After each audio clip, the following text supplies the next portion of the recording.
Estamos no ar, então. Muito boa tarde a todos. Só controlando aqui a tela do YouTube do lado. Realmente já estamos no ar. Muito boa tarde a todos. Estamos na semana de lançamento do livro Educação Domiciliar, um Direito Humano Negativo. Estou aqui com o professor Vítor Salles Pinheiro, que é um dos grandes responsáveis aí pelo surgimento, né, por esse livro ter vindo à existência. Vamos conversar um pouquinho sobre isso também. O professor Vítor, que é bacharel em Direito, mas mestre e doutor em Filosofia e professor de Filosofia do Direito e Teoria do Direito da Universidade Federal do Pará e também do CESUPA. Uma pequena introdução, o professor Vítor pode complementar também, se quiser, na sua apresentação. Mas antes de passar a palavra para o nosso convidado, eu preciso dizer como que o professor Vítor tem essa participação tão significativa para que o nosso livro, Educação Domiciliar, um Direito Humano Negativo, uma abordagem a partir da lei natural, bem o foco da nossa conversa, tenha surgido, tenha vindo à existência.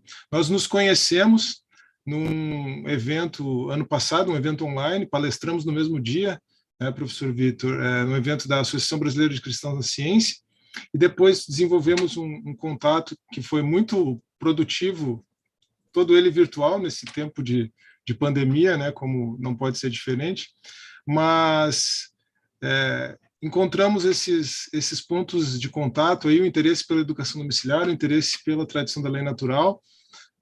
O professor Vítor é vou usar uma expressão que ele usou ontem no Instagram, e um amigo até gostou da expressão. O professor Vítor é um dos cultores da tradição da lei natural no Brasil, e surgiu a ideia de escrevermos um artigo em coautoria sobre a educação domiciliar à luz da lei natural, e acabou que essa ideia do artigo, eu esbocei a minha parte, e acabou virando o livro, junto com a adesão aí do trabalho da professora Melissa Moschel, esse artigo dela que foi traduzido e que é o capítulo 1 do nosso livro.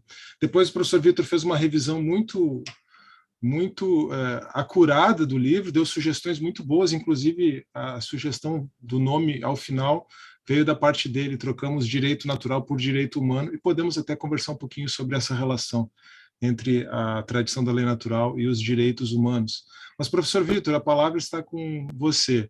Complemente sua apresentação, se achar pertinente, e eu queria já passar a bola pedindo para duas sortes de considerações.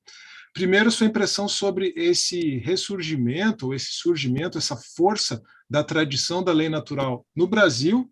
Claro que isso tem a ver com um movimento mais amplo no mundo todo, né, mas no Brasil em especial, e como que nós podemos, então, utilizar a tradição da lei natural para visualizar a questão da educação domiciliar. Professor Vítor, muito obrigado por toda a sua contribuição e por estar conosco nessa manhã, começo de tarde aqui. A palavra está com você. Bem, meu caro Carlos, meu amigo, acho que a melhor apresentação que eu poderia receber é essa, de um amigo que cultiva uma filosofia que aproxima as pessoas, que gera um entendimento, que visa o bem comum, que visa colaborar.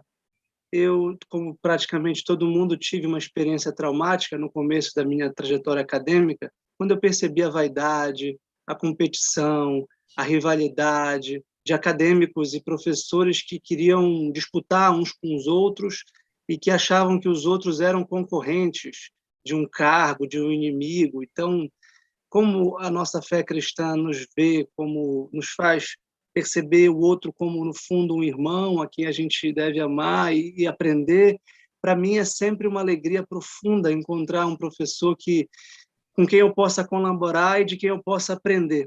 E não foi diferente contigo. Eu lembro muito bem da palestra no ano passado, eu voltando para casa e acompanhando a tua palestra no YouTube, e fiquei na garagem do meu prédio sem conseguir parar de assisti-la. E acho que te mandei um áudio no mesmo dia ou na mesma noite, eu acho, com o desejo de conversar no corredor, tomar um café, se a gente tivesse presencialmente.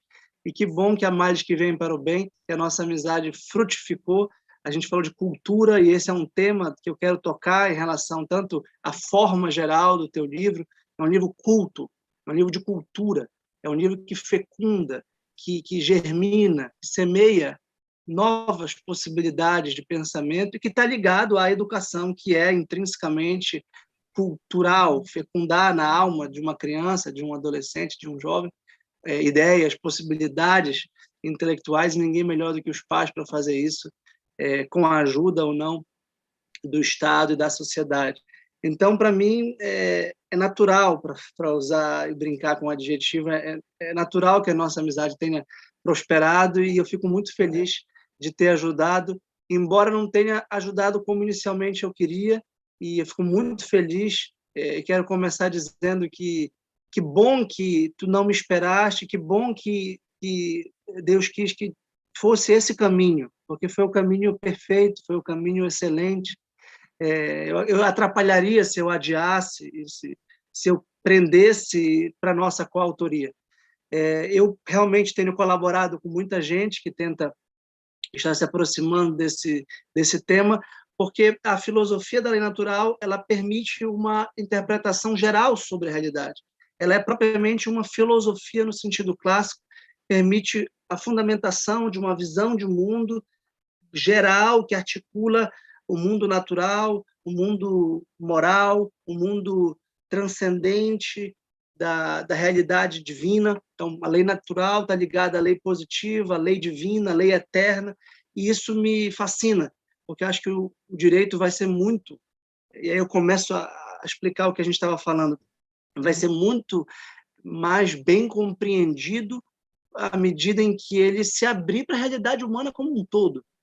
E nós, juristas, professores de direito, procuradores, promotores, juízes, não podemos ignorar a realidade humana, ignorar as ciências humanas. E é a filosofia que vai permitir uma interdisciplinariedade coerente, como a que tu fazes no teu livro. E eu fiz questão de registrar isso no texto que escrevi sobre ele, que consta como um pós-fácil. A interdisciplinariedade não pode ser uma cacofonia em que cada um fala um pouquinho e que a gente não consegue perceber a unidade. Como eu trabalho com a filosofia e tenho outros interesses, pela arte, pela cultura, pela religião, pelo direito, pela política, pela história, eu tento perceber como essa união pode fazer sentido. Porque senão a gente fica num diálogo de surdo-mudo, que é uma crise da especialização. E acho que a filosofia da lei natural está fecundando no Brasil porque há muitos estudiosos, como tu e eu, que percebem que ela consegue fazer essa articulação. Por exemplo, na problemática de um direito humano fundamental como o da vida, em que a gente precisa enfrentar o desafio bioético da interdisciplinariedade, a gente nem sempre sabe o peso de um argumento metafísico, de um argumento ético, de um argumento jurídico, de um argumento biológico, de um argumento sociológico, de um argumento econômico, e confunde tudo. Se o aborto é caro, peraí, calma, você ainda nem começou, você não estou sabendo se é caro ou barato, esse é um argumento econômico importante. O aborto é apoiado ou não apoiado? Calma, esse é outro argumento sociológico importante. Vamos tentar organizar o argumento para ver se a gente concorda ou discorda. Então, eu acho que a filosofia da lei natural, como ela tem uma matriz aristotélica e principalmente tomista, e Tomás de Aquino vivia num período de grande confusão mental, parecido com o nosso, e ele teve a paciência e o trabalho de colocar os pingos nos is. Isso eu acho que o teu livro faz. Então, o teu livro é tomista nesse sentido, é aristotélico nesse sentido, é lógico. A gente precisa, num momento de confusão intelectual, da lógica. Foi isso que Aristóteles desenvolveu. Aristóteles era professor de retórica na Academia de Platão, por 20 anos. E um professor de retórica, a retórica é a lógica informal, é a conversa espontânea em que a gente usa uma série de argumentos ainda sem total consciência da parte de quem escuta, da parte de quem fala, o retórico profissional sabe os argumentos que ele está usando para persuadir. Então, não se trata de argumentar do nível retórico, que é o nível persuasivo, que pode ser persuasivo e pode ser eficaz, mas não é essa a intenção. A intenção é estabelecer uma transparência lógica das premissas e verificar a sua sequência argumentativa. E é isso que tu fazes, com toda a clareza, né? Explicando o que tu queres dizer, colocando os pingos nos is. Olha, este é o problema.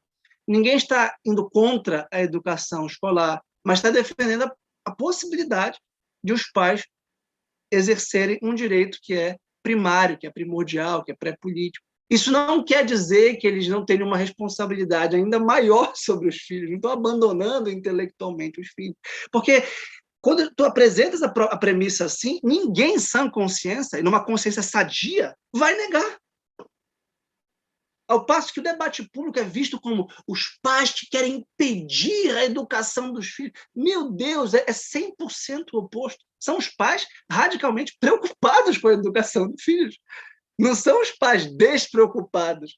Pelo contrário, muitas vezes a gente vê que quem simplesmente se desobriga da educação dos filhos, os matriculando numa escola, é que está, de algum modo, prejudicando a sua educação e prejudicando, em última instância, o bem comum. Então, esse é o primeiro ponto que eu pensei em dizer hoje. O teu livro é um modelo de intervenção serena e consciente no debate público, o que não quer dizer pouco engajada, porque, como eu, tu também és um pai educador, e como cidadão numa democracia, tem todo o direito, ou mesmo o dever, de expressar na esfera pública as suas concepções, as suas formas de ler a Constituição, de ler os direitos humanos, a partir de uma visão específica de mundo e uma visão filosoficamente fundamentada de mundo. Muito bom, muito obrigado. As palavras são muito mais fruto da generosidade e da amizade do professor Vitor do que propriamente de habilidade ou destreza intelectual da minha parte. O professor Vitor falou do paralelo da nossa época com a de Tomás de Aquino, e eu até lembrei de algo que eu deveria ter falado no começo. O professor Vitor tem uma obra que é muito interessante, que a gente está, a propósito do lançamento do livro Educação Domiciliar, um Direito Humano Negativo, mas não podemos deixar de falar dessa obra do professor Vitor, A Crise da Cultura e a Ordem do Amor, porque ele trabalha muito, né, nessa obra como nós estamos vivendo a sociedade de hoje, por que chegamos aqui e como encarar tudo isso. Então, vai muito na linha do que o professor Vitor mencionou. Mas, professor Vitor, assim, de forma mais específica, né, se a gente pudesse pensar na educação domiciliar como esse direito natural antes de um direito humano, nessa autoridade primária, pré-política dos pais sobre os filhos, usando uma metáfora do Tomás de Aquino, inclusive, que a professora Melissa Moschella gosta muito, conversamos sobre isso também, pensando na família como esse útero espiritual para além do útero físico, né? Aqueles cuidados que vão ser trabalhados ali pelos pais com os filhos, e antes, né, tematizando essas questões, a importância da lei natural para trabalhar questões das mais variadas, até você mencionou um pouquinho a questão do aborto, né, todo o debate ético a respeito disso. Nós poderíamos dizer que a tentativa de impedir os pais de educarem os seus próprios filhos, já que a família é um útero moral, seria algo como que um aborto espiritual? Poderíamos fazer essa relação, e a partir daí eu gostaria que a gente pensasse um pouquinho sobre essa questão dessa profunda injustiça de qualquer tentativa de intromissão nessa autoridade dos pais, né? E que conclusões nós podemos tirar a partir daí? Gostaria de pedir que falasse um pouquinho sobre isso de forma mais detalhada. Eu concordo plenamente com esta metáfora e vou adotá-la a partir de agora, citando a fonte, que é, no fundo, a tua analogia a partir de Tomás de Aquino, que já é uma analogia muito bela, muito boa, e que permite que a gente esclareça para o nosso público que esteja iniciando na filosofia um dos pressupostos básicos da teoria da lei natural, que é aquela que tu mencionas muito bem no teu livro, ali no capítulo 2, das 4 ordens da realidade. Então, tanto quanto os seres naturais precisam de um ecossistema para se desenvolver. Então, o nosso corpo precisa de oxigênio, precisa de alimentos, nós precisamos do bom funcionamento físico do nosso corpo. A nossa alma, a nossa mente, o nosso espírito precisa de um meio ambiente social e cultural. E esse meio ambiente social e cultural é tanto mais saudável, é tanto melhor, quanto mais for cercado de amor. Que, como bem lembrou a professora Melissa na tua palestra, no lançamento de ontem, que obviamente eu já assisti como um fã do teu trabalho e do dela, não é um sentimento. O amor é um comprometimento pelo melhor bem-estar, pela melhor forma de vida da pessoa amada. Então, se eu amo minha filha, eu quero o melhor para ela. Não é que eu tenha um sentimento subjetivo, que ela me faz dá muita alegria, me faz cosquinha, me deixa muito feliz. Às vezes ela me deixa muito triste, muito chateada, muito chateado. Ela pode, sei lá, uma vez a Maria, com 5 anos, menos, 4, ela riscou um livro muito caro, um livro até sobre São Paulo. Isso, obviamente, que não me deixou feliz. Riscou um livro importante, uma biografia do apóstolo, que assim, chateado, mas eu continuo a amá-la profundamente. Então, óbvio que o amor não é um sentimento, não é passageiro, e que eu, por amá-la, como ninguém mais a ama. O pai tem um amor incomparável em relação aos seus filhos. Não adianta você querer, a gente pode especular sobre isso, o porquê, o nível biológico, o nível moral, né? O nível de dever que esse amor acarreta. Então, é claro que o melhor ambiente moral, social e pedagógico e educacional dos filhos é a família. Tu mencionaste o meu livro, eu agradeço a tua lembrança, e quando eu escrevi esse livro, entre 2015 e 2017, eu ainda não tinha descoberto a educação domiciliar na prática, porque eu também sou um pai educador, não do teu quilate, não do teu nível, não profissional, eu sou amador. A minha esposa é profissional, eu sou pai de final de semana e 2 vezes por semana. Mas até penso em cada vez mais aprofundar e assumir mais essa responsabilidade na medida do nosso arranjo doméstico, dos nossos tempos de trabalho, tenho trabalhado muito. Mas o que eu percebi depois com a pandemia é que o nível desse influxo, então, o útero, né? Tudo que o embrião e o feto faz ou deixa de fazer, ou recebe, vem da mãe, vem do útero. Ele não tem um contato direto com o mundo, ele está, de algum modo, circunscrito, ele está circundado por esse todo que é o útero da mãe. E quando esse útero social é a família, é como se a criança e depois o jovem, estivesse protegido pelo amor pedagógico dos pais. Que nesse processo se autoeducam, que nesse processo descobrem que eles também precisam se educar. Não só do... Então, por exemplo, eu estou revisando toda a gramática inglesa com a minha filha. Está sendo ótimo para isso. Eu melhorei muito o meu inglês porque eu estou dando aula de inglês com a minha filha. Eu estou lembrando de várias coisas que eu nem sabia. Lembrar do que eu não sabia é reminiscência platônica, agostiniana. Lembrar daquilo que eu não sabia que eu sabia, né? Mas lembrando de coisas que eu não lembrava que sabia e aprendendo coisas novas sobre o Egito, sobre a Babilônia, sobre o Creta, sobre... Então, mas principalmente aprendendo certas coisas para que a minha filha adquira essas virtudes. Então, eu acho que nesse aspecto existe uma superioridade pedagógica da educação domiciliar, porque ela é uma educação das virtudes, nas virtudes. Ela é uma educação personalizada. E aqui a gente pode, aos poucos, entrar no argumento jurídico, porque a própria Constituição fala da dignidade da pessoa humana. No seu primeiro artigo, soberania, cidadania, dignidade da pessoa humana, valores sociais da livre iniciativa e do trabalho e pluralismo político são os princípios fundamentais da nossa república, do nosso Estado democrático de direito. E a gente pode se perguntar, e é uma das perguntas que eu me faço filosoficamente, na esteira da tradição da lei natural, o que é a pessoa humana? Quem é a pessoa humana? Aliás, eu falo logo isso no começo. O Heidegger, que é um autor absolutamente contrário a tudo isso, dizia, olha, a gente não tem a mínima ideia mais quem seja a pessoa humana.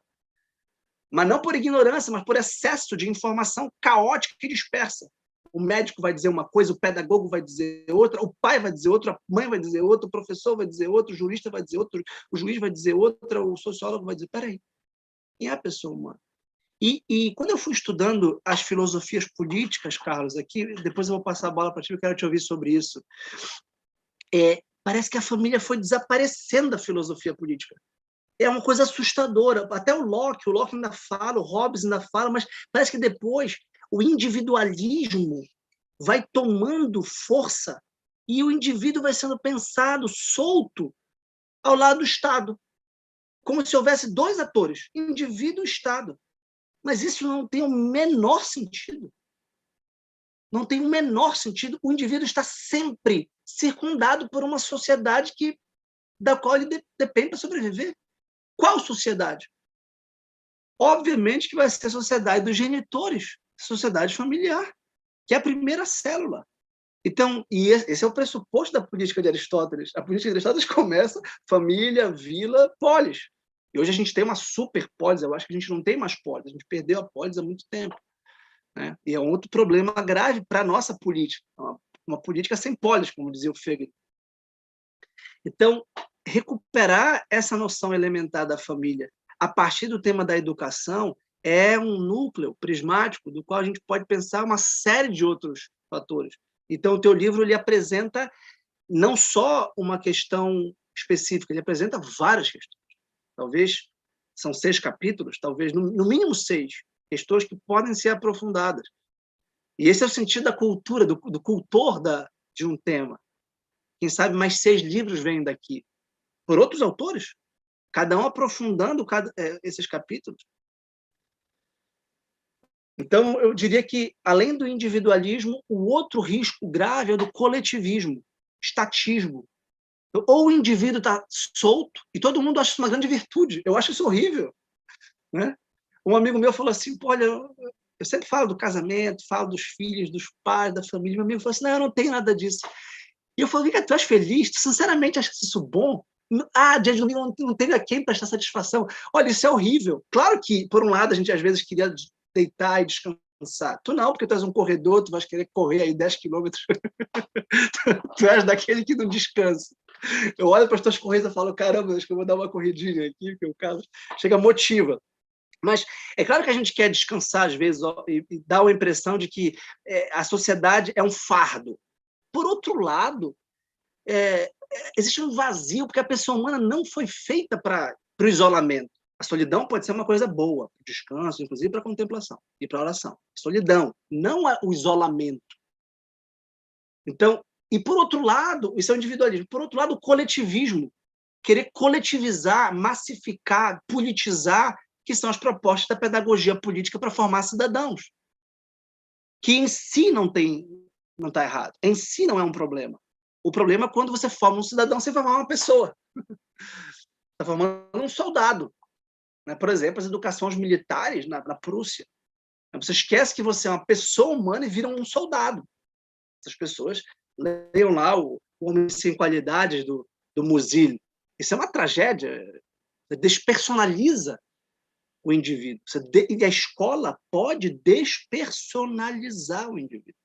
E veja como a gente está falando de algo que é jurídico, porque se a Constituição fala da dignidade da pessoa humana, se a escola a despersonaliza, então ela está indo contra o princípio da pessoa humana.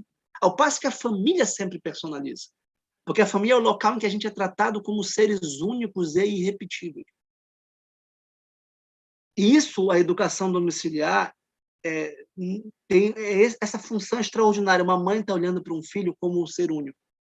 Não como alguém que paga a mensalidade, alguém que faz o dever de casa, alguém que frequenta, que faltou ou não. A mãe sabe se a criança não está... Fulano faltou por quê? A mãe sabe. Ela tem uma visão holística da pessoa humana. Isso me parece decisivo. O que tu achas, Carlos? Perfeito, professor. Estava pensando aqui, enquanto você estava ilustrando, com o individualismo de um lado, o coletivismo de outro, e aí nós temos essa abordagem personalista, que é o meio termo de ouro, uma perspectiva aristotélico-tomista, né? Uma perspectiva bem aristotélica da ética aristotélica. E realmente é muito interessante nós percebermos como o debate normalmente ele acaba sendo posto em termos equivocados, né? Eu mesmo por algum tempo fiz essa defesa mais radical do individualismo e foi a leitura a leitura especial, bom, a leitura da tradição da lei natural de uma forma mais ampla, né? Os seus trabalhos do John Finnis, mas eu realmente despertei para essa questão da antropologia lendo a professora Melissa Moschello, o trabalho dela. E aí, mais recentemente, por meio do professor Barzotto e da professora Ângela, que vai ser nossa convidada amanhã. Ela tem uma obra maravilhosa sobre antropologia, exatamente esse ponto central, né? Nós percebemos como as soluções dos extremos, do individualismo e do coletivismo, elas são equivocadas por estarem descoladas da realidade. Acho que esse é o grande ponto, né? Eu falei aqui, mencionei o meio termo de ouro de Aristóteles. Nós estamos tentando nos aproximar da realidade enquanto ela é da forma mais próxima mesmo, né? Claro que a gente sempre é mediado por ideias, por argumentos, por raciocínios, mas nós estamos tentando tocar na realidade de forma mais próxima. Não à toa a tradição da lei natural nesse sentido, então, realista. Né? Então, isso eu acho muito, muito interessante, realmente. Né? E eu já faço aí o convite para o pessoal que está nos acompanhando, esses pontos vão ser aprofundados, desdobrados amanhã com a professora Ângela. O professor Vitor já levantou a bola de forma muito, muito especial aqui. Mas eu queria destacar também esse processo de aprendizado, tanto de autoeducação, quanto de aprendizado com os próprios filhos, né? Eu hoje, se eu quero saber qualquer coisa a respeito da história do Brasil, eu pergunto para o meu filho. Ele já está com 15 anos e ele é um leitor inveterado de todo e qualquer livro de história geral e do Brasil em especial. Então, assim, é impressionante a quantidade de informações que ele tem e ele articula aquilo de uma forma... Ele me dá aulas sobre a história do Brasil, apesar de eu ser o responsável direto, junto com a minha esposa, pela educação dele. Então, essas individualidades, né, essas questões... Eu, na idade dele, eu estava mergulhado na física e na matemática e queria até ser professor de física, depois que fui para o direito, mas são as peculiaridades de cada um. Né? E aí, enquanto nós estávamos conversando, especialmente falando sobre essa questão desse aprendizado que acaba sendo recíproco, né? Pensando ainda naquela metáfora da família, eu lembrei de um aluno seu e de um desejo que você mencionou a partir desse aluno, que é o Leonardo Balena, porque o Leonardo, ele por ser protestante, ele trabalha muito com o neocalvinismo holandês. Tem até um livro que ele gentilmente me mandou também. Eu tô fazendo propaganda de outros livros no lançamento do nosso livro aqui. Mas por que eu estou falando desse livro do Leonardo aqui, Filosofia e Teologia Reformada? Porque é um ponto de contato muito interessante entre o neocalvinismo holandês, que trabalha a família como uma esfera de soberania, dentre tantas esferas de soberania, e essa abordagem da tradição da lei natural.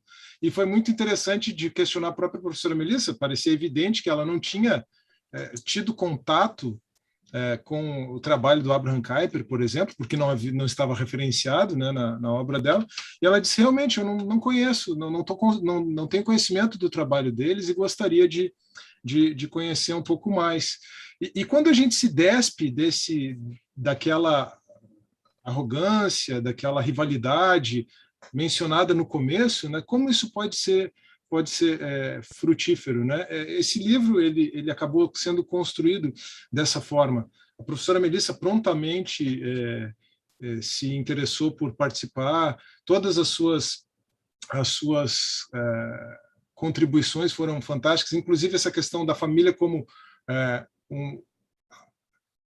uma instituição que integra todas as ordens da realidade. Né? Isso foi acrescentado ao livro por sugestão sua, não estava bem trabalhado ali ainda, né?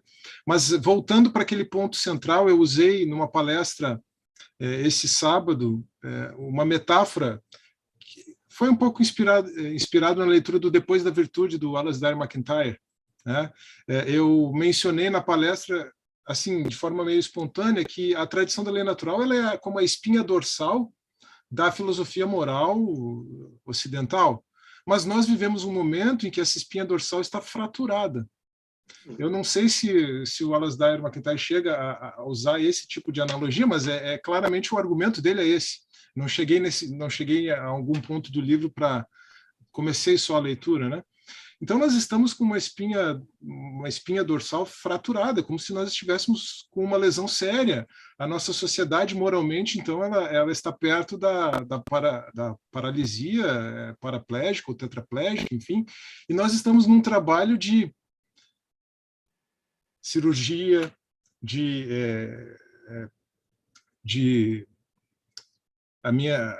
as minhas recuperação, né? Você tem que fazer a cirurgia, o pós-operatório, você tem que fazer o curativo e fisioterapia. Quer dizer, se a gente fosse para essa analogia para o campo clínico, né? É um trabalho árduo, né? Porque nós estamos se nós pudéssemos avançar nessa analogia, nós estamos com um doente que não quer ser curado em muitos aspectos, né? Então, eu acho que é realmente muito desafiador trabalhar esses aspectos, né? E você tem experimentado isso há algum tempo, pelo menos de que eu tenho conhecimento, desde a tese de mestrado da Jenny Riker, né? Ou até antes disso, né? Essa afronta mais direta, esse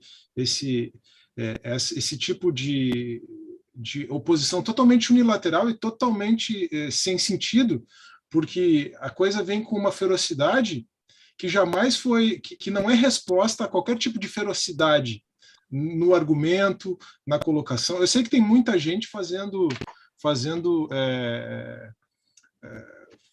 briga mesmo, né? Treta, como o pessoal diz hoje em dia na internet, mas do ponto de vista acadêmico, pessoas como você, como a Jenny, que servem de inspiração para mim aqui nessa maneira de tentar trabalhar. Antes disso, né, o próprio apóstolo Pedro, lá na sua primeira carta, dizendo que a apologia que nós temos que fazer, a apologética, deve ser feita com mansidão e temor, ou como diz o Alistair McGrath, com gentileza e respeito. Então eu tenho procurado aprender também e seguir nesse desafio. Mas é muito desafiador mesmo, professor Vitor, você não acha?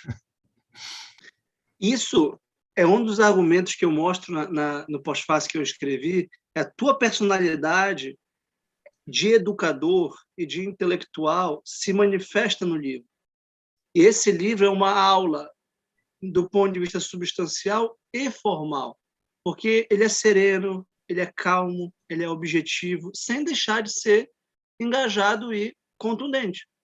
Ou seja, não se trata de perder, a mansidão não é fraqueza, a delicadeza não é pusilanimidade, a humildade não é ceder aos princípios.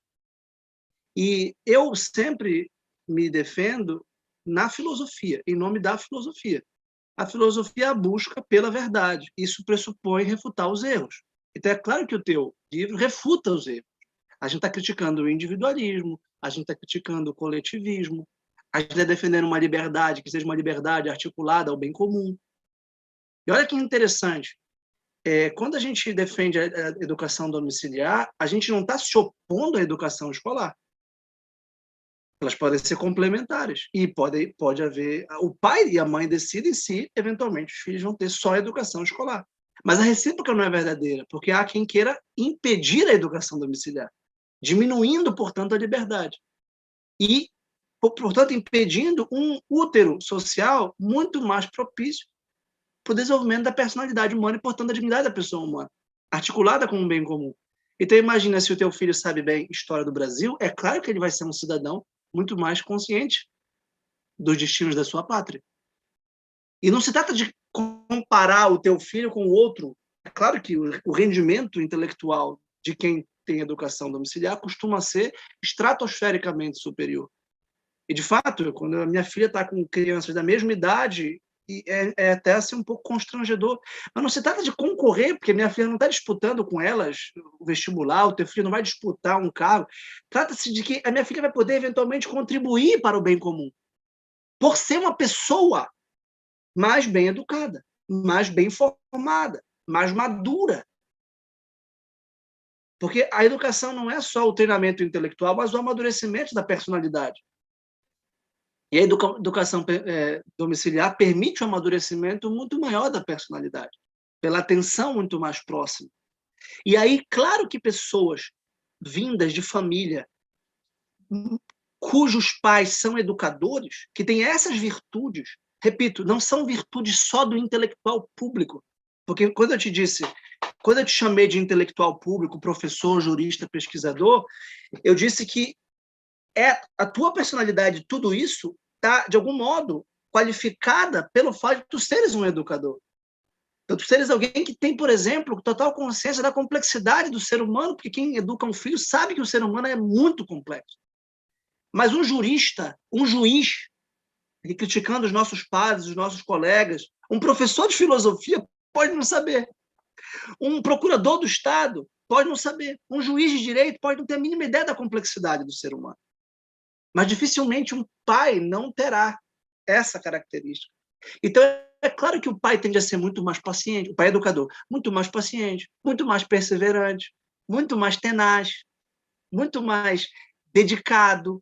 Então, é claro que a gente não pode impedir esse direito que se reveste de um dever.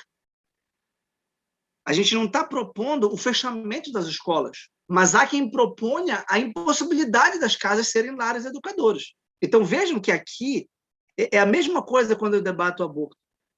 Quando a gente fala, eu estou só expandindo o direito à vida. Eu não estou negando a ninguém nenhum direito.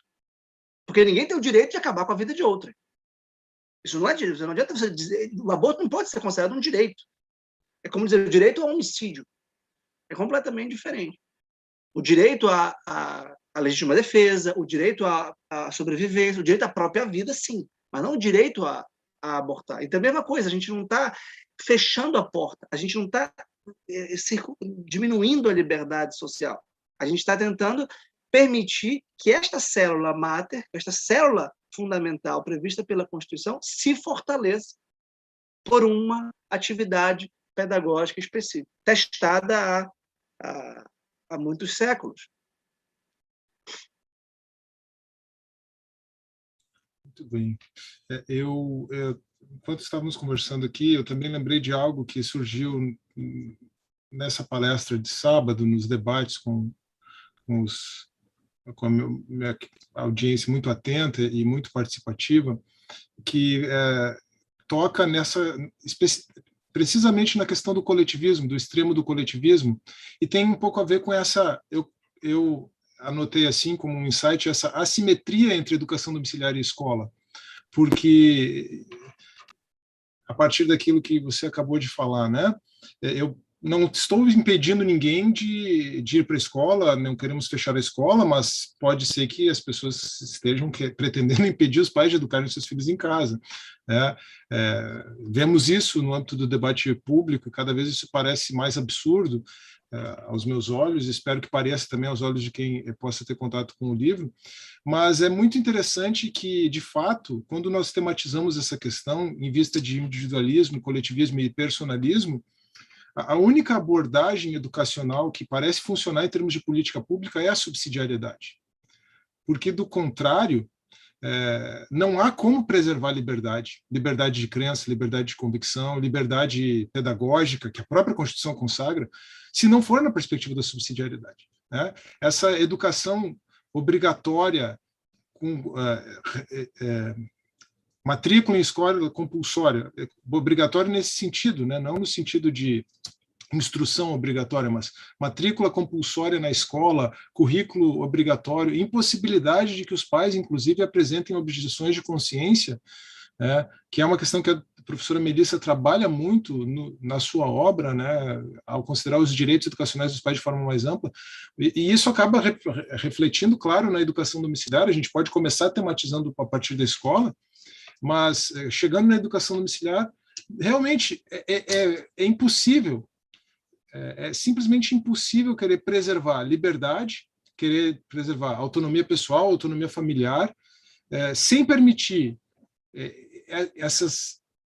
essas vias de escape, vamos dizer assim, né? Então, um modelo de educação em que todos devem ir para a escola obrigatoriamente, devem aprender aquele conteúdo obrigatoriamente, se coloca em contradição performativa com a ideia de liberdade educacional, de liberdade de crença, e aí a gente vai acabar entrando no grande problema, que é a contradição performativa na base do positivismo lógico e jurídico. Nós já tivemos uma conversa sobre isso, sobre a metodologia da ciência do direito, né? Mas isso é algo muito interessante, porque não há como, a verdade é essa, não há como trabalhar, não há como conciliar a universalização do acesso ao ensino com que é um dever do Estado, garantido nos tratados internacionais, e agora a gente pode já começar a trabalhar um pouquinho a questão da relação entre a lei natural e os direitos humanos. Não há como compatibilizar essa universalização de acesso ao ensino como um dever estatal, tanto na perspectiva do sistema internacional quanto na perspectiva constitucional brasileira, com a liberdade de crença, liberdade de consciência, liberdade pedagógica, todas as liberdades que entram dentro desse subconjunto de direitos de consciência, que são aqueles direitos ligados ao aspecto moral mais sério de florescimento humano propriamente, sem ser nessa perspectiva da subsidiariedade.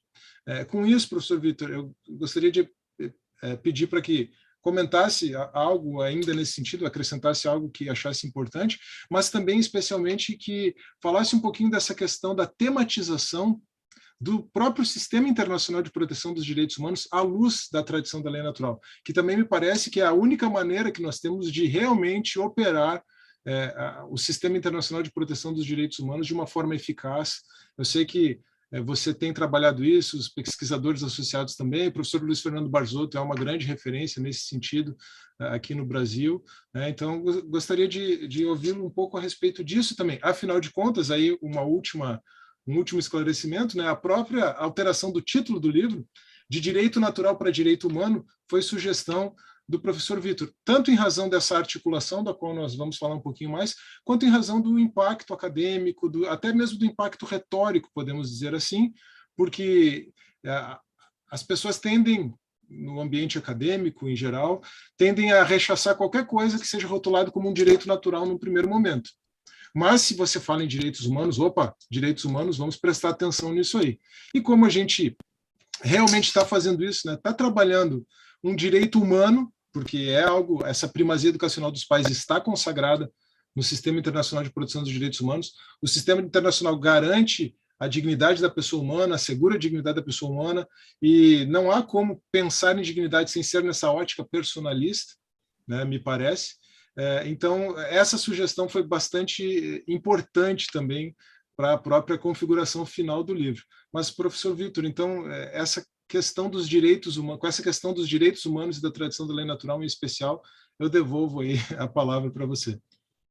Eu acho que tanto os direitos humanos como o direito internacional como um todo tem uma origem não só histórica, mas filosófica, tão explícita na tradição da lei natural, que a pergunta deveria ser outra. Como pensar os direitos humanos sendo direitos naturais e como pensar o direito internacional sendo direitos naturais? E a resposta é relativamente simples. A única possibilidade é uma profunda ignorância. Mas é necessário muita ignorância, não é pouca, não. É necessário não conhecer a história, nem um pouco, para não perceber que a ideia, a gente pode retroceder aos gregos, aos romanos, aos medievais, a ideia de que não é a convenção social, não é a vontade política que determina o certo e o errado. Você pode voltar para os sofistas, pode voltar para os jurisprudentes romanos, para o ius gentium, né? O ius cogens, todos esses grandes institutos dos direitos humanos e do direito internacional vêm dessa intuição fundamental que é típica da lei natural, de que a gente tem uma consciência moral que, bem alimentada por este útero cultural e social, encontra verdades morais. Então, usaste a palavra espinha dorsal, né? O George, que foi o professor orientador da professora Melissa Moschella, cita o Isaiah Berlin, que era um liberal importante no século XX. Ele falava que essa era a tradição central da ética ocidental. E até Kant, ou até o século XIX, todo mundo, basicamente, está falando nesses termos. O que é verdade moral, independente da convenção? Então, o Brasil diz uma coisa, a Argentina diz outra. O aborto. Então, eu vou na Argentina e aborto, e tudo bem, e aí tranquilo. Automaticamente, a consciência... Eu vou ao Uruguai e fumo no Paraguai posso fumar maconha, mas no Brasil eu não posso, ali é crime, aqui não é crime. Mas automaticamente, qualquer par de pessoas senta para tomar um café, para fumar um cigarro, para tomar uma bebida, uma comida, e pergunta, mas peraí, qual é o certo, o Brasil ou a Argentina? O Paraguai ou o Brasil? Qual é o certo? Onde é melhor para se viver? Onde é mais justo? A Suíça, a Suécia ou a Arábia Saudita? Onde a gente tem mais liberdade? Onde é melhor de se viver? O que corresponde mais à natureza humana? O que realiza mais as nossas potências morais? Como meu amigo lá, eu acho que é casando. Casando tendo muitos filhos. Ele acha que é sozinho, abandonado no domingo. Ele tem liberdade para fazer isso. Ele não é obrigado a casar. Nem eu fui obrigado a casar. Então, mas o casamento não pode ser proibido, né? Eu pratico religião. Ele não pratica. Mas peraí, ele não é obrigado a praticá-la, mas a religião não pode ser proibida. Ela também não pode ser imposta. Então, a subsidiariedade, como tu bem mencionaste, é um princípio que equilibra muito bem e que permite que essas instituições menores, mais próximas da realidade, não sejam avassaladas e assambarcadas pelo Estado, que deve ajudá-las e complementá-las. Então, é claro que, numa situação de miséria moral, não só de indigência social, em que os pais não educam os seus filhos, é claro que o Estado pode e deve subsidiar e contribuir, ajudar e ter escola para as crianças. Claro.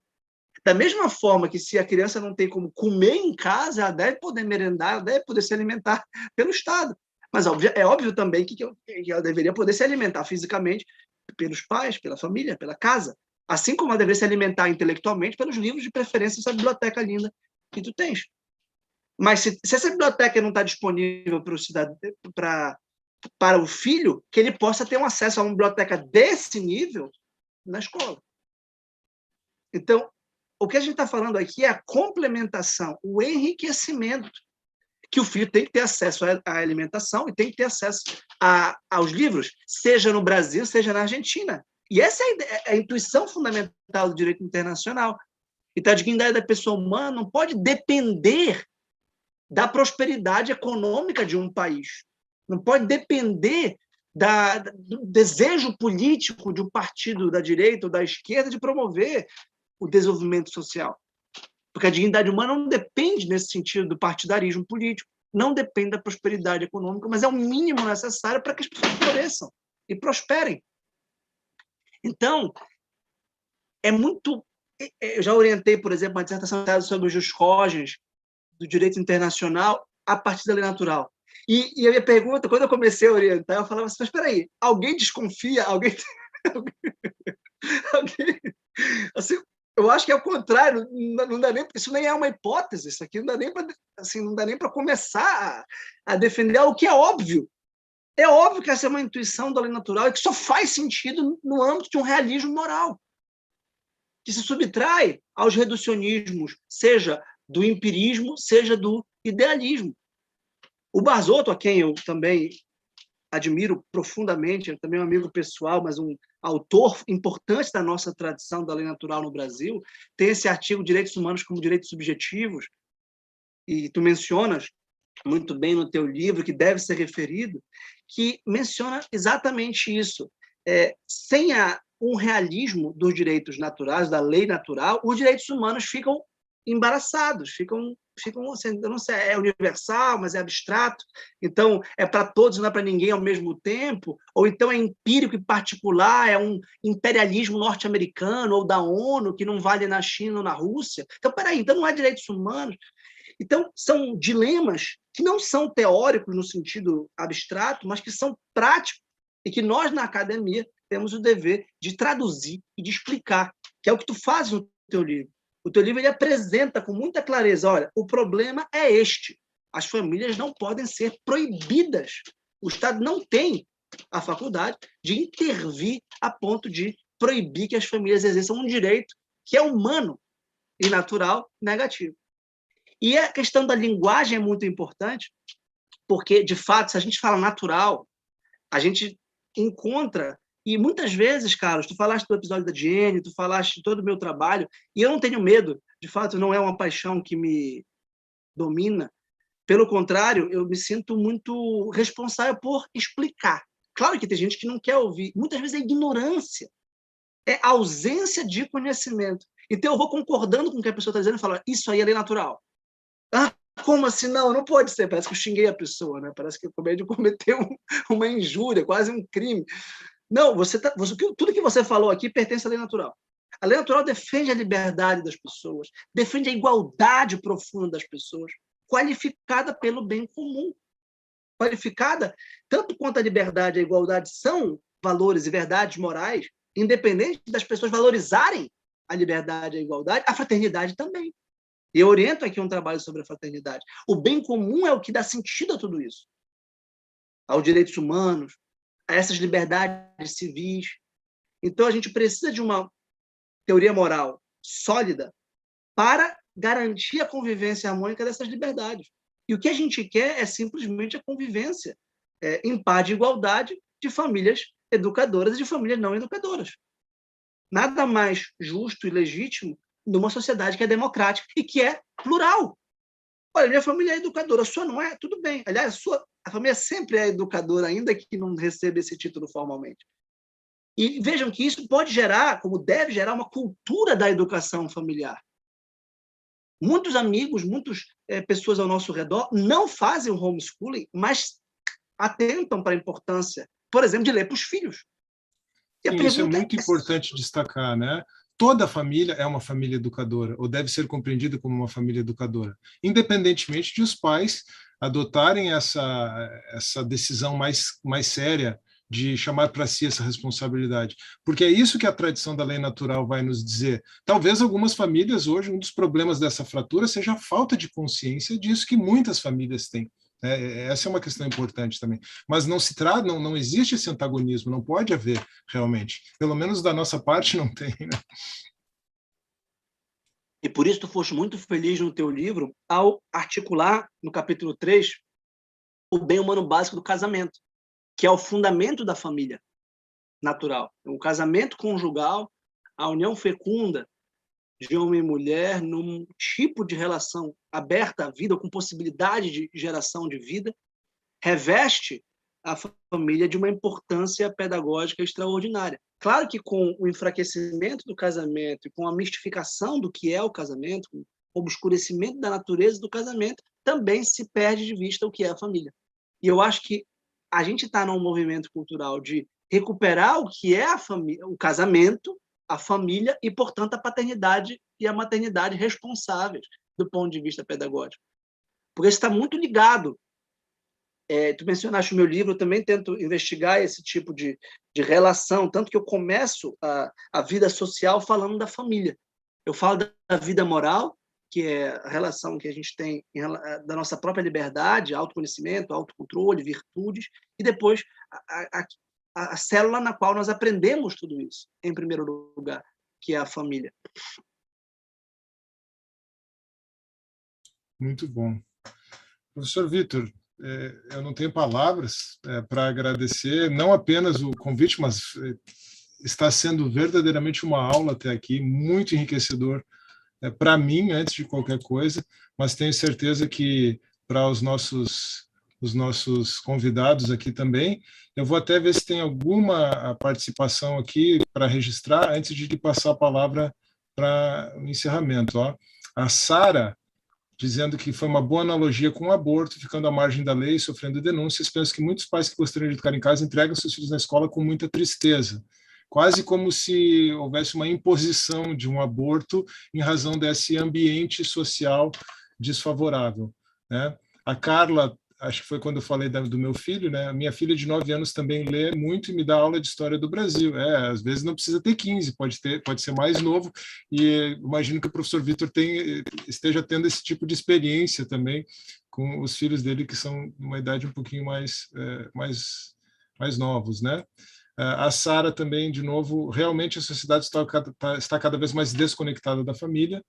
O Carlos Emanuel, que é um aluno meu e um bom amigo também, a gente tem conversado bastante por esses dias, como eu li uma vez no livro de José Pedro Galvão de Souza, a família é a célula máter da sociedade, inclusive o professor Vitor mencionou isso, célula máter, né? Todo ataque visa o enfraquecimento da família, comentário do Sim Duque. A Carla disse que estava gostando muito, obrigado, Carla.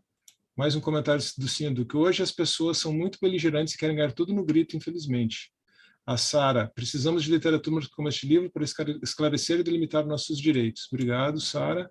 A IDECA, São Paulo, não sei se é o DECA ou a DECA, psicóloga, a DECA. Como psicóloga, eu gostaria de dizer que esse enfraquecimento das bases culturais históricas de nossa sociedade, família, religião, etc., possivelmente seja um fator importante para os problemas crescentes de depressão entre os jovens. Aqui ela já está articulando de forma interdisciplinar com a área de atuação dela. Possivelmente seja um fator importante. Depressão hoje no mundo é um problema crescente e alarmante. Exato, aí sendo que o direito humano está presente em tudo, foi no momento que nós entramos ali na questão dos direitos humanos, né? E aí a Sara, acredito também, Deca, sem orientação familiar teremos cidadãos cada vez mais sem valores importantes a um cidadão. Essa questão da desconstrução da família, né, está presente nessa decadência da sociedade, né? Fazendo aí uma alusão ao trabalho do professor Vitor, inclusive. Excelente entrevista, um grande aprendizado disponível a todos nós. Muito obrigado a todos os envolvidos. Obrigado, Newton, pelo seu comentário. E aí a Sara aqui, afinal, as famílias educadoras são também pagadoras de impostos. Temos deveres, mas não podemos exercer totalmente nosso direito. É essa questão da isonomia, né, da igualdade, que o professor Vitor tematizou também. As famílias educadoras acabam ficando numa espécie de... sofre uma espécie de caput diminúcio, né? Eu até brinco, a gente tem que fazer até brincadeira, porque eu, diante da decisão do STF e tentando emprestar algum sentido para a ausência de direito público subjetivo, eu acabo dizendo que, se nós temos um direito humano e natural negativo, nós não podemos ser impedidos de praticar a educação domiciliar. Ponto. Isso tem que ficar muito claro para qualquer pessoa, no debate público, para conselheiros tutelares, para promotores, para juízes, mas a ausência de direito público subjetivo coloca as famílias brasileiras numa situação de assimetria, de falta de isonomia, de não poder exigir absolutamente nada do Estado, nem mesmo uma carteirinha de estudante para meia entrada, eu brinco, porque não vamos problematizar a meia entrada aqui, mas nem mesmo uma carteirinha de estudante, coisas do tipo, por conta dessa ausência de direito público subjetivo, né? Dessa impossibilidade de exigir qualquer coisa do Estado, que é um efeito jurídico da decisão do Supremo. Então, nós também precisamos trabalhar no âmbito do jurídico, ainda que afirmemos filosoficamente, né? E filosoficamente com um reflexo jurídico, porque isso implica impossibilidade de proibição, isso precisa ficar bem claro, e a gente precisa articular isso. Por isso estamos até trabalhando essa gramática com as famílias educadoras brasileiras, né? Direito humano negativo. Isso é uma gramática que a gente está querendo trabalhar, né? Um conceito que fique bem internalizado, o termo mesmo, e aos pouquinhos a gente vai trabalhando e aprofundando no conceito em conversas como essa, no trabalho do livro, né?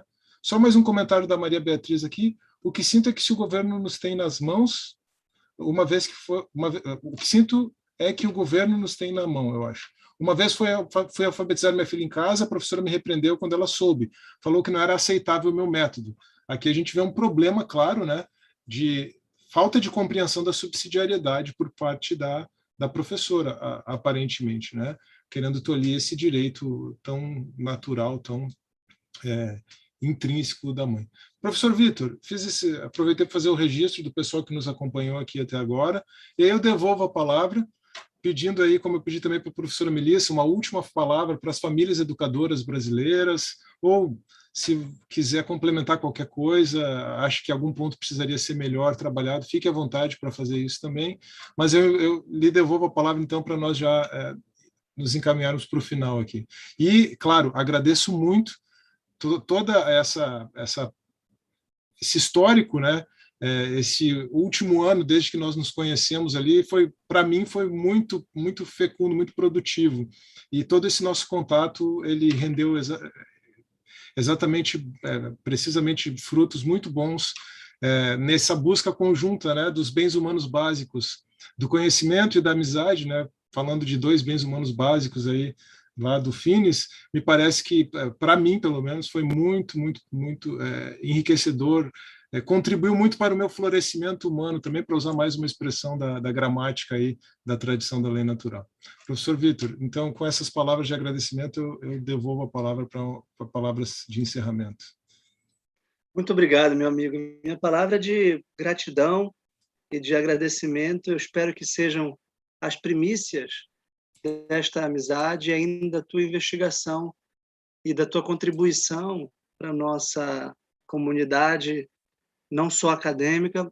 O teu livro não é só um livro que deve ser estudado, que deve ser lido, comentado, criticado, refutado, porque eu tenho certeza que tu não és um autor de um livro só. Aliás, esse já é o teu segundo livro, e sempre quando eu vejo dois livros sobre o mesmo tema, eu sempre penso o quanto a gente ainda pode aprofundar e melhorar. Então, que venha o teu terceiro, que este teu, ou uma segunda edição revisada e comentada deste teu livro, que ele seja uma leitura obrigatória e um grande exercício do ponto de vista acadêmico e de intelectual público de como se faz um trabalho, né? Repito, de forma clara, honesta, sincera, que dá a cara a tapa. Então, você quer refutar, você quer dizer que não é um direito humano, então diga, mas lembre-se disso. Lembre-se que você está indo contra os direitos humanos, está indo contra o direito internacional, é isso que você quer mesmo.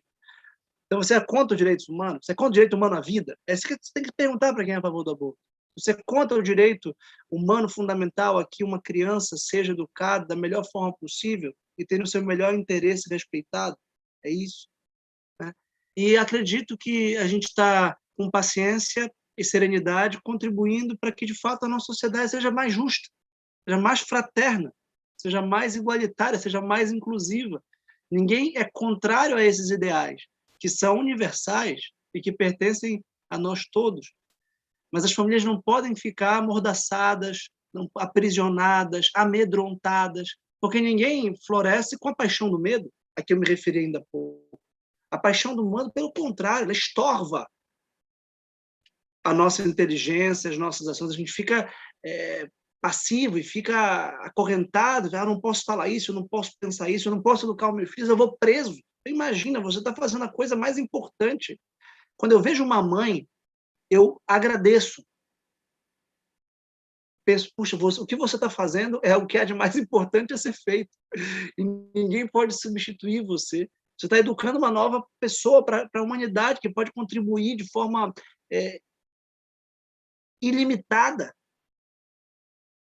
Tem aquele livro do Schwanitz, Cultura, que diz todo bebê é um Mozart potencial. Todo bebê é alguém que pode escrever livros, que pode compor sinfonias, que pode presidir o Estado, pode ser um grande estadista. Então, a gente quer não só a reprodução, que nós seres humanos não nos reproduzimos, nós procriamos. E a procriação não é apenas a novidade infinita de um ser humano novo, único e irrepetível, mas é a criação de um ambiente pedagógico apto a desenvolvê-lo. E a família é, assim, esta célula. Então, eu acho que o teu trabalho ele é urgente, ele é necessário, mas o fato dele ser urgente é isso que eu queria registrar. Tu não estás aí vociferando e gritando nas redes sociais, e xingando as pessoas ou sendo xingado, porque não é assim que se faz. Outras pessoas podem até fazer isso pode ter algum papel, alguma importância para a visibilidade pública das ideias, mas tu estás semeando o solo, o lençol freático que vai alimentar o debate público e o debate político. Isso é verdadeiro debate político, qualificado, honesto, transparente, ciente dos outros lados. A tua preocupação com a educação das crianças se manifesta desde a primeira linha. Tu não queres que as crianças estejam abandonadas em casa. Nesse caso, o princípio da subsidiariedade intervém para protegê-las.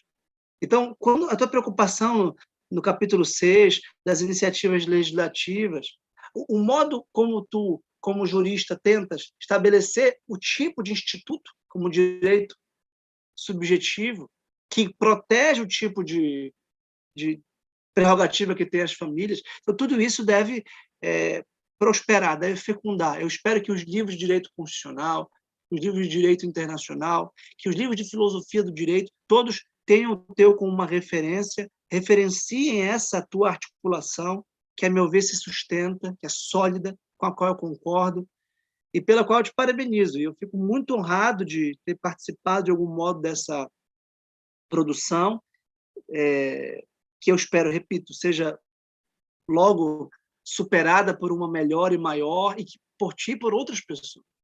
Esse é o sentido da cultura, esse é o sentido da comunidade que a gente está falando. E que reflete analogicamente a família. Né? Então, a gente está numa grande família, uma família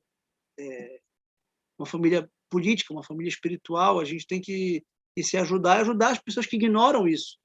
Né? E abrir os olhos. Se trata de uma coisa efetiva para o bem comum. E a gente pode dizer por quê, como, quando, e o que é o bem comum e o que é a antropologia. Então, a gente tem respostas. Um livro como o teu é interessante porque a pessoa vem da ignorância total, nem sabe que existe. E, de repente, tem toda uma antropologia, uma pedagogia, e um direito. É o mesmo direito humano. A mesma Constituição lida de forma mais articulada, mais sólida e mais condizente com os direitos humanos e com o sistema internacional dos direitos humanos. Então, muito obrigado. O que eu puder ajudar para o teu trabalho específico, para esta causa, que é uma causa, antes de ser política, intelectual e pedagógica, uma causa moral. Claro que eu estou à disposição. Parabenizo também os editores da Classical Conversation, todos os envolvidos com a produção desse livro. E, para mim, é só uma honra. Eu fiquei muito feliz de ter conseguido participar, menos do que eu gostaria, mas na medida das minhas possibilidades modestas. Obrigado, meu amigo. Obrigado, professor Vitor. Só reforçando, o professor Vitor falou algumas vezes aí, mencionou, foi ele que pós-faciou o livro. O prefácio foi escrito pelo Alexandre Magno, que é o nosso último convidado dessa semana. O professor Vitor escreveu o pós-fácio. E eu preciso dizer assim, se alguém comparasse o meu livro de 2019 com esse, perceberia coisas muito diferentes, que refletem, inclusive, esse aprofundamento intelectual, do qual o professor Vitor é um dos principais, se não talvez o principal responsável a ter me instigado a aprofundar. Foi assim que eu encontrei o trabalho da professora Melissa Moschella, pesquisando a questão da educação domiciliar como um direito natural. Né? Então, no meu livro de 2019, o objetivo era realmente fazer algo, tinha dois objetivos, na verdade. Apresentar um trabalho de conscientização mesmo da sociedade, o que é assim, funciona assim, né? E apresentar alguns argumentos jurídicos e políticos, mas o artigo de 2018 que eu escrevi e veio para o livro também, esse livro de 2019, ele chega a dialogar muito com o próprio neoconstitucionalismo, pós-positivismo, né?